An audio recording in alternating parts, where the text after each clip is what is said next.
Hey, Casey House. Hey, Jason Moore. We are here downtown today for another episode of the Moorehouse Show. Yeah, today we got our special guest, Gaurav Patel. Let's find out how he got in the vodka business.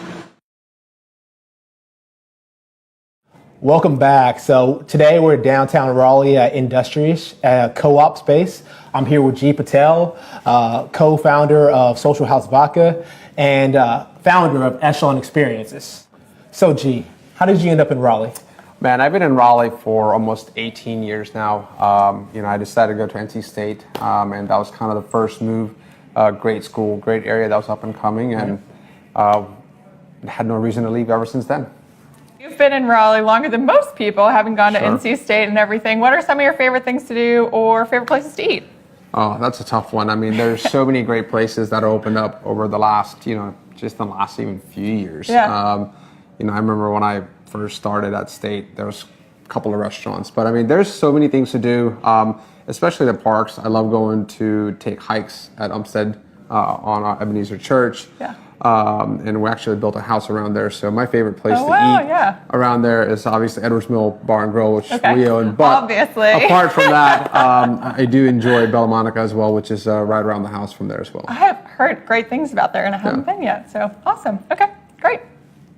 So, G, how long have you been an entrepreneur, and how did you get your money for your first startup? Sure. Well, I can technically say I'm an entrepreneur since I was 4. Okay. But but in actuality, I mean, I would probably say I became an entrepreneur at the age of about 16, 17. Okay. When I launched a marketing events company to do events at restaurants and bars. Oh, wow. From there, I got into my first brick and mortar, doing a nightclub coming out of college. I was about 20 years old. Oh, wow. And the easiest place to find money is honestly friends and family, right? Yeah. That's a great place to find seed money.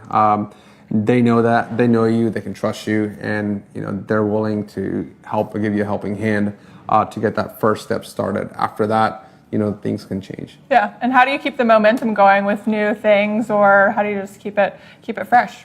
I mean, you're going to have your ups and downs. Being an entrepreneur is not for everybody, right? You better learn how to get back up rather quickly when you fall down. I've had my fair share of failures, but just got to work hard at it, put in the energy and make sure your drive's right and have the passion to do what you do. Yeah, you gotta love it. Yeah. So G, let's talk about Social House. I was doing some extensive research this weekend on Social House. What makes that vodka stand out more than any other vodkas around? Well, I mean, again, vodka is such a big market, right? But for us, there's being able to source locally much as possible.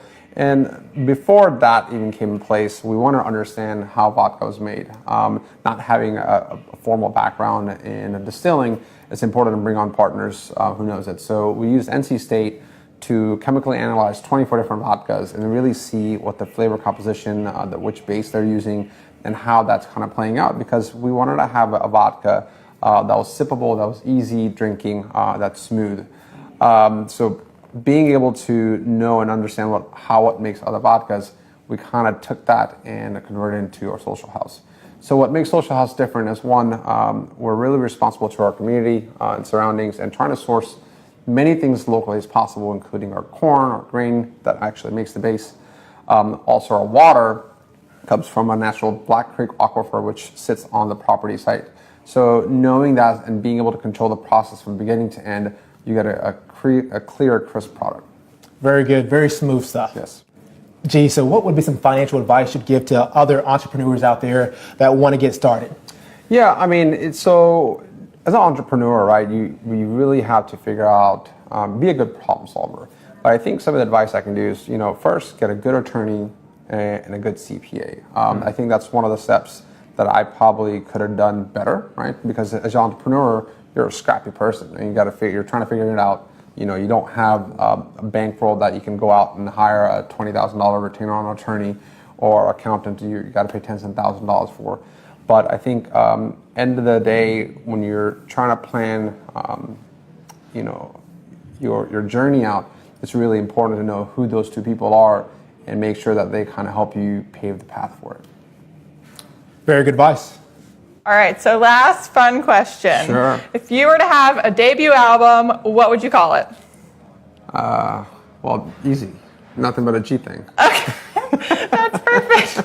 Well, thank you so much for joining us today. Another great interview. Thank you to all our viewers out there. Stay tuned for the next great episode. Thank you.